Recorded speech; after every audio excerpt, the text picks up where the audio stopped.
Insiden penyiraman cairan diduga air keras terjadi di rumah seorang petugas Dinas Perhubungan Palembang Ibnu Richard di Jalan Residen Najamuddin Sukamaju, Sako pada 10 Juli 2025.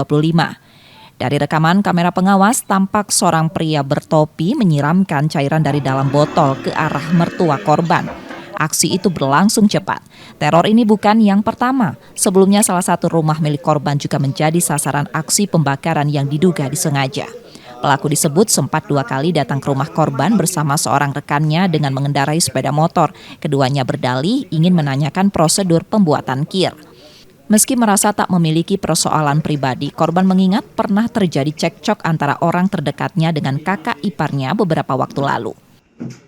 Semalam baru lagi kejadian, datang dianya, mertua aku lagi duduk di depan, aku lagi di ruang tamu duduk. Nah dia datang langsung nanya aku, "Ado, Pak, ado."